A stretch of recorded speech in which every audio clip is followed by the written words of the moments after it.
بسم اللہ الرحمن الرحیم الحمدللہ رب العالمین والصلاة والسلام علی سید الانبیاء والمرسلین۔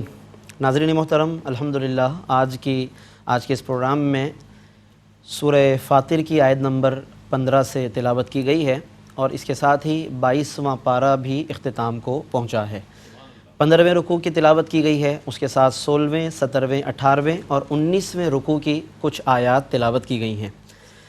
ان آیتوں پر جب ہم نظر ڈالتے ہیں، جن میں سورہ فاطر کا بھی کچھ حصہ شامل ہے، کیونکہ آج کی تلاوت میں سورہ فاطر کی تکمیل ہوئی اور اس کے ساتھ ہی سورہ یاسین کا آغاز ہوا ہے، تو جب ہم ان مضامین پر نظر ڈالتے ہیں تو یقیناً ہماری زندگی کے مختلف شعبہ جات سے تعلق رکھنے والی کئی آیتیں ہیں کہ جو ہماری رہنمائی کرتی ہوئی ہمیں نظر آتی ہیں۔ 15ویں رکوع میں اللہ رب العزت نے ایک بہت بنیادی جو صفت ہے وہ بیان فرمائی اور انسانوں کو، تمام مخلوق کو توجہ دلائی ہے کہ تم سب کے سب اللہ رب العزت کے محتاج ہو، اور اللہ اتنا قادر و قیوم ہے کہ وہ تم سب کو فنا کر کے ایک نئی مخلوق لا سکتا ہے۔ یعنی اتنی مخلوق جو پوری زمین پر پھیلی ہوئی ہے، اگر وہ رب چاہے تو سب کو فنا کر کے ایک نئی مخلوق زمین پر آباد کر دے، اس کے لیے کوئی مشکل نہیں ہے۔ اس لیے آج ہمیں جب اللہ نے موقع دیا، ہمیں پیدا کر کے اس نے یہ سب کچھ سننے سمجھنے کا ایک وقت اور موقع دیا، ہمیں ضرور اس سے استفادہ کرنا چاہیے، ورنہ پھر قیامت کا جب دن آئے گا تو اس کی طرف توجہ دلائی کہ لوگ ایک دوسرے سے اپنا بوجھ اٹھانے کی درخواست کریں گے، لیکن وہاں پر پھر وہ وقت ہوگا کہ پھر جو درخواست کرنے والا ہے وہ درخواست کرے گا، لیکن دوسرا شخص بوجھ اٹھانے سے معذرت کر رہا ہوگا۔ قرآن نے اسی سورہ فاطر کی آیت 18 میں اس کی طرف اشارہ کیا کہ وَإِن تَدْعُ مُثْقَلَةٌ إِلَىٰ حِمْلِهَا، کہ جب کوئی بوجھ والا اپنے بوجھ کی طرف دوسرے کو بلائے گا تو فرمایا کہ لا يحمل منہ شیء ولو کان ذا قربا، تو پھر اس کا بوجھ نہیں اٹھایا جائے گا، اگرچہ کتنا ہی کوئی رشتہ دار کیوں نہ ہو، رشتہ داری کے باوجود کوئی وہاں پر کسی کو کام نہیں آئے گا۔ مفسرین نے ایک بزرگ حضرت فضیل بن عیاض کے حوالے سے قول نقل فرمایا کہ اس سے مراد وہ عورت ہے کہ جس نے بچہ جنا ہوگا اور اس دن اپنے بچے کو وہ کہے گی یا ولدی، اے میرے بیٹے، کیا میرا پیٹ تیرے لیے قرار کی جگہ نہ تھی دنیا میں؟ کیا میرا سینہ تیرے لیے سیرابی کا ذریعہ نہ تھا؟ کیا میری گود تیرے لیے آرام کی جگہ نہ تھی؟ وہ بچہ کہے گا ہاں میری ماں، بالکل ایسا ہی ہے۔ پھر وہ والدہ کہے گی اس سے کہ میرے بیٹے، میرے گناہوں نے میری کمر توڑ دی ہے، اس انبار میں سے تو ایک گناہ تم اٹھا لو، ایک گناہ تم اٹھا لو آج۔ وہ بچہ کہے گا ماں دور ہٹ جاؤ، میں اپنے گناہوں میں مشغول ہوں، میں تمہاری طرف توجہ کیسے کر سکتا ہوں؟ یعنی اندازہ کیجئے کہ قیامت کے دن افراتفری اور نفسی کا کیا عالم ہوگا۔ لیکن اس آیت سے ہرگز یہ نہیں سمجھنا چاہیے کہ شفاعت کا کوئی کانسیپٹ نہیں ہے۔ شفاعت کے اپنے جگہ دلائل ہیں، وہ برحق ہے، کیونکہ قرآن مجید نے جگہ جگہ اس کی طرف اشارہ فرمایا ہے کہ اللہ ہی کی اجازت سے شفاعت کرنے والے شفاعت کریں گے، اور احادیث مبارکہ اس پر گواہ ہیں۔ تو شفاعت کا اپنی جگہ ایک تصور ہے۔ یہ ایک ایسا وقت ہوگا کہ جہاں ندامت اور حسرت کا ایک پورا پس منظر ہے، ایک پوری کیفیت ہے جو گزرے گی۔ اس کے بعد پھر شفاعت کے جب دروازے کھلیں گے، عقائد عالم صلی اللہ علیہ وسلم جب شفاعت فرمائیں گے تو پھر شفاعت کے دروازے بھی کھلیں گے۔ تو یہ دو الگ الگ باتیں ہیں جن کو آپس میں ملانا نہیں چاہیے۔ پھر اس کے ساتھ ہی قرآن کریم کی آیات میں بتایا گیا کہ جو پیغام قبول کرنے والے ہوتے ہیں ان کی کیا صفات ہیں، کون لوگ ہوتے ہیں کہ جن کے اندر پیغام قبول کرنے کی صلاحیت ہوتی ہے۔ فرمایا انما تنذر الذین یخشون ربهم بالغیب، اے محبوب آپ انہی کو ڈرا سکتے ہیں کہ جو رب سے ڈرنے والے ہوتے ہیں، بن دیکھے اللہ سے ڈرتے ہیں، واقاموا الصلاۃ، اور نماز قائم کرتے ہیں۔ تو یہ اوصاف ہوں تو پھر دین کے اندر جو باتیں بتائی گئیں، جو ترغیبات ہیں، جو ترہیبات ہیں، پھر وہ طبیعت پر اثر انداز ہوتی ہوئی محسوس ہوتی ہیں۔ اس کے ساتھ ہی پھر آیت نمبر 22 میں سورہ فاطر میں سماع موتیٰ کی طرف اشارہ کیا گیا۔ بہت ایک ایسا موضوع کہ جو علماء کے درمیان بہت زیادہ ڈسکس ہوتا ہے، سماع موتیٰ کے آیا کہ جو مردے، جب ہم انہیں مردہ کہتے ہیں تو وہ سنتے ہیں یا نہیں سنتے۔ قرآن کریم کی آیت 22 سورہ فاطر میں فرمایا وما انت بمسمع من فی القبور، اے محبوب آپ سنانے والے نہیں ہیں انہیں جو قبروں میں ہیں۔ اس سے یہ استدلال بعض لوگ کرتے ہیں کہ جو قبر میں چلا گیا وہ سننے کی صلاحیت نہیں رکھتا، لیکن یہاں پر مفسرین نے لکھا کہ من فی القبور سے مراد قبر والے نہیں ہیں بلکہ کفار ہیں جو جیتے جاگتے گویا کہ مردہ ہو چکے تھے، اپنے کفر کی وجہ سے مردہ۔ چنانچہ علامہ قرطبی لکھتے ہیں من فی القبور کی تفسیر میں، ای بمنزلۃ اہل القبور، یعنی یہ کفار اہل قبور کے درجے میں ہیں، انہیں سننا یا تبلیغ انہیں نفع نہیں دے رہی، اس لیے انہیں قبر والوں سے تعبیر کیا گیا ہے۔ لیکن اس سے سماع موتا یعنی کہ مردوں کے نہ سننے پر استدلال کرنے سے علماء نے منع فرمایا، اور اس سے پہلے ایک اور پروگرام میں ہم اس کی مختصر سی وضاحت کر چکے ہیں۔ پھر اس کے ساتھ ہی اسی سورہ فاتر میں جب 16ویں رکوع کا آغاز ہوا اور اس کی تلاوت کی گئی تو اللہ رب العزت نے اس کے آغاز میں دلائل قدرت بیان فرمائے کہ کیا تم نہیں دیکھتے کہ ہم نے آسمان سے پانی برسایا اور اس پانی سے پھر مختلف رنگوں کے پھل پیدا فرمائے۔ ایک پانی ہے، پانی ایک ہے، مگر جب اس سے پھل اللہ نے پیدا کیے تو دیکھیے نا کیسی کیسی رنگتیں ہیں، کسی کا رنگ ہرا ہے، کوئی اورنج ہے، کوئی ریڈ ہے، کوئی کس کلر میں، اور پھر رنگتوں میں بھی، رنگتوں کے اندر رنگتیں ہیں، پھر ذائقے بھی الگ الگ، کیفیتیں الگ الگ، بناوٹ الگ الگ ہے۔ اللہ رب العزت کی یہ ساری خلاقی ہے کہ جو کائنات میں جگہ جگہ اس نے اپنے دلائل کے طور پر اس کو بکھیر دیا۔ پھر پہاڑوں پہ توجہ دلائی، فرمایا پہاڑوں کی کبھی کبھی قطاریں دیکھا کرو کہ ایک طویل قطاریں نظر آئیں گی، سفید سفید پہاڑوں کی قطاریں نظر آئیں گی، پھر مختلف رنگتوں کے پہاڑ نظر آئیں گے، سیاہ سے سیاہ پہاڑ، سرخ پہاڑ بھی نظر آئیں گے۔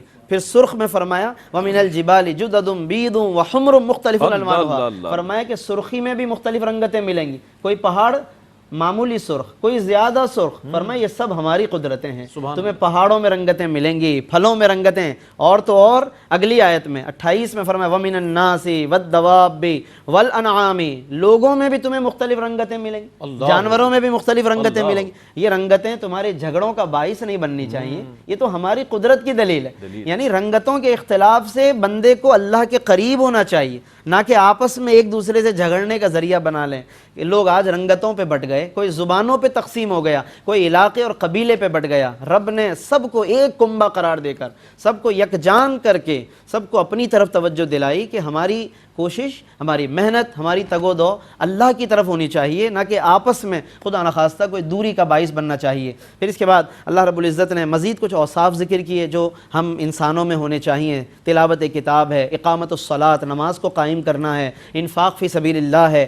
پھر اس کے بعد آگے جا کر کتاب اللہ کا ذکر کیا کہ اس کتاب کو ہم نے امت محمدیہ کو وارث بنایا، اس کتاب کا وارث ہم نے اس امت کو بنایا۔ لیکن پھر اس امت میں مختلف گروہ سامنے آئے، ایک وہ کہ جو اپنے آپ پر ظلم کرتا ہے، ایک وہ کہ جو اعتدال سے چلتا ہے، ایک وہ کہ جو اور زیادہ خیرات میں، نیکیوں میں سبقت لے جانے والا۔ ان تینوں کا ذکر فرمایا اور سب سے افضل اسے قرار دیا کہ جو سابقم بالخیرات، نیکیوں میں سب سے آگے نکل گیا۔ اللہ نے پھر اس کی تعریف فرمائی، اس کو فضل قرار دیا، فضل کبیر اللہ رب العزت نے اس کو قرار دیا ہے۔ تو اس لیے ہمیں یہ تین طبقات اس لیے بیان کیے تاکہ بندہ غور کرے کہ میں اس میں سے کس درجے میں ہوں، پھر اگر کسی ایسے درجے میں ہوں کہ اس سے اور آگے بڑھ سکتا ہوں تو ضرور بڑھنا چاہیے۔ قرآن نفس مطمئنہ کا ذکر بھی کرتا ہے، قرآن نفس امارہ کا ذکر بھی کرتا ہے، قرآن نفس لوامہ کا ذکر بھی کرتا ہے۔ تو ہمیں یہ غور کرنا چاہیے کہ میں کس مرحلے میں ہوں، کیا میرا نفس ایسا ہے جو مجھے عبادت کا مشورہ دیتا ہے یا گناہوں کا مشورہ دیتا ہے؟ اگر گناہوں کا مشورہ دیتا ہے تو پھر عبادت کی طرف آنے کی ضرورت ہے، اور اگر نفس عبادت کا مشورہ دیتا ہے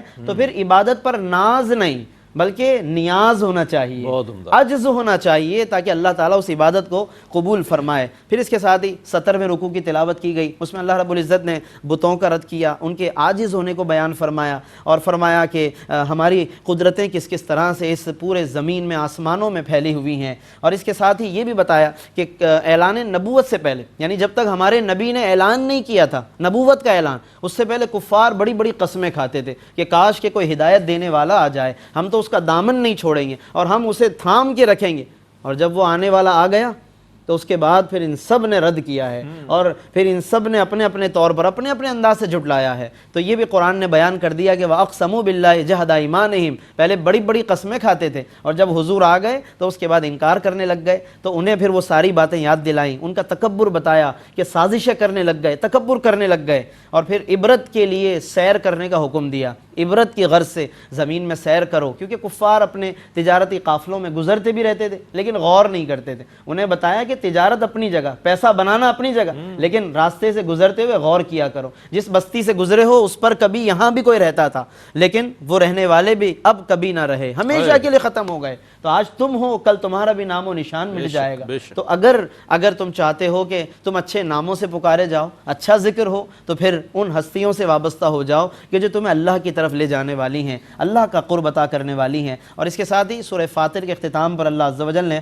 اپنا حلم بیان کیا, بردباری, برداشت. آیت نمبر 45 میں فرمایا کہ وَلَوْ يُؤَاخِذُ اللَّهُ النَّاسَ بِمَا كَسَبُوا, اگر اللہ تعالیٰ گرفت کرنے لگ جائے نا, لوگوں کی گرفت کرے ان اعمال پر جو لوگ کرتے ہیں, ان غلطیوں پر, کوتاہیوں پر, اگر اللہ بار بار لوگوں کا گرفت فرمانے لگ جائے, فرمایا ما ترک علی ظہرہا من دابہ, تو زمین کی پشت پر اللہ تعالیٰ کوئی جاندار پھر باقی نہ رکھتا. یعنی آج پھر کوئی انسان نہ ہوتا. لیکن یہ اللہ ہی کی مہربانی ہے کہ سارے لوگ, مختلف قسم کے معاملات اور اعمال کرنے والے روئے زمین پر سب کے سب موجود ہیں. یعنی اللہ تبارک و تعالیٰ کا یہ حلم ہے, بردباری ہے, برداشت ہے کہ وہ فوراً گرفت نہیں فرماتا, ڈھیل دیتا ہے, موقع دیتا ہے کہ اب پلٹ کر آ جائے, بار بار موقع دیتا ہے. تو ہمیں ضرور اس حوالے سے ناظرین سوچنا چاہیے کہ رب العالمین کی صفت حلم ہمارے لیے کس قدر نفع بخش ہے. اور اسی کو علماء نے فرمایا کہ سب سے زیادہ جس صفت سے ڈرنا چاہیے وہ صفت حلم ہے, کیونکہ حلیم جو ہوتا ہے یعنی کہ بردبار, حلیم الطبع, اس سے جب غضب آتا ہے تو پھر وہ غضب بھی بہت زیادہ ہوتا ہے, کیونکہ وہ حلم کے بعد جو غضب ہے وہ بہت زیادہ قابل خوف قرار دیا گیا ہے. روایتیں اس پر گواہ ہیں. اور اس کے ساتھ ہی پھر سورہ یاسین کی تلاوت کی گئی, جس کی آج یوں سمجھ لیں کہ آغاز ہوا ہے. 21 آیتیں آج کی اس تلاوت میں شامل ہوئی ہیں. پھر انشاءاللہ 23ویں پارے سے سورہ یاسین کی آگے مزید تلاوت کی جائے گی. سورہ یاسین مکی ہے, کل 83 آیتیں ہیں, 5 رکوع پر مشتمل ہیں, بہت سارے فضائل ہیں, جس میں سے بس ایک فضیلت پر میں اکتفا کروں گا. اور مختصراً یہ کہ آقائد عالم صلی اللہ علیہ وسلم نے اس سورت کو قرآن کا دل قرار دیا ہے. اور علامہ سید محمود آلوسی حنفی, علماء مفسرین میں ایک بہت بڑا نام, وہ فرماتے ہیں کہ اس سورت کا آغاز اللہ نے یاسین کے لفظ سے کیا. تو یاسین سے حضور علیہ السلام کی طرف اشارہ ہے, کیونکہ لغت بنی طے ایک قبیلہ تھا, ان کی لغت میں یاسین یا انسان کو کہتے تھے, اے انسان. تو ان کی لغت میں یاسین کہتے تھے اے انسان. علماء کہتے ہیں کہ یہاں انسان سے عام انسان مراد نہیں, انسان ایک کامل مراد ہے, اور وہ آقائد عالم صلی اللہ علیہ وسلم. علامہ آلوسی کہتے ہیں کہ سورہ یاسین قرآن کا دل ہے. تو اللہ نے قرآن کے دل کا آغاز کائنات کے دل سے کیا ہے. کائنات کا دل حضور علیہ السلام ہے. تو یاسین کہہ کر اللہ تبارک و تعالیٰ نے اس سورت کا آغاز کیا, اور پھر حضور کی رسالت کی قسم ارشاد فرمائے, قرآن کی قسم کے ساتھ رسالت کو بیان کیا. یاسین والقرآن الحکیم انک لمن المرسلین علی صراط مستقیم. اے محبوب آپ صراط مستقیم پر ہیں. نبی کے صراط مستقیم پر ہونے کا مطلب ایک تو وہی کہ وہی صراط مستقیم پر ہیں, باقی سب انہی کے طفیل ہیں, اور ایک یہ کہ اے لوگو اگر تم نبی کو پانا چاہو تو وہ صراط مستقیم پر ہی ملیں گے تمہیں, یعنی تم بھی پھر انہی کی پیروی کرو. اس کے ساتھ پھر کفار کی, ان لوگوں کا ذکر کیا کفار میں جو دائمی محروم ہیں, جنہوں نے اپنے آپ کو محروم کر دیا, اور ان کا پھر مختلف طریقوں سے ذکر کیا کہ ان کے لیے کس طرح یہ ہدایتیں اب نفع بخش نہیں رہیں. اور اس کے ساتھ پھر باس بعد الموت کا ذکر فرمایا گیا. اور پھر اگلے رکوع میں 19ویں رکوع کی بھی چونکہ آج کچھ حصے کی تلاوت کی گئی ہے, تو اس میں اصحاب القریہ کہہ کر ایک بستی کا ذکر کیا. وہ بستی کے رہنے والے تھے, کفر کرتے تھے. حضرت عیسیٰ علیہ السلام کے زمانے کی بات کی گئی, انہوں نے 2 پہلے نمائندے بھیجے, انہوں نے جا کر سمجھایا, لیکن بستی والوں نے انکار کیا. پھر حضرت عیسیٰ نے ایک اور بندہ بھیجا, 3 ہو گئے, ان تینوں نے جا کر سمجھایا, لیکن بستی والوں نے ہر طرح سے انکار کیا, بلکہ دھمکیاں دینے پر اتر آئے. حتیٰ کہ جب وہ تیاری کرنے لگے انہیں سزا دینے یا بدلہ لینے کے لیے, تو پھر کسی اور جانب سے ایک شخص دوڑتا ہوا آیا, اور اس نے بستی والوں کو آ کر سمجھا. انہی میں سے تھا, لیکن اللہ نے اس شخص کو ہدایت دی. اس نے آ کر بتایا, اے لوگو یہ تمہیں سمجھانے آئے ہیں, یہ تمہارے خلاف نہیں ہے, یہ تمہیں سمجھانے کے لیے آئے ہیں. تو اس طرح کہ یہ مضامین ہیں اس صورت میں. لیکن سورہ یاسین کے ان مضامین کو انشاءاللہ اگلے پروگرام میں ہم کنٹینیو کریں گے, کیونکہ سورہ یاسین کی تلاوت کا سلسلہ انشاءاللہ جاری ہے. اللہ رب العزت ہمیں قرآن کریم کے ان مضامین میں مزید غور و فکر کرنے اور تفصیل کے ساتھ ان کا مطالعہ کرنے کی ہمیں توفیق عطا فرمائے. آمین. وآخر دعوانا ان الحمدللہ.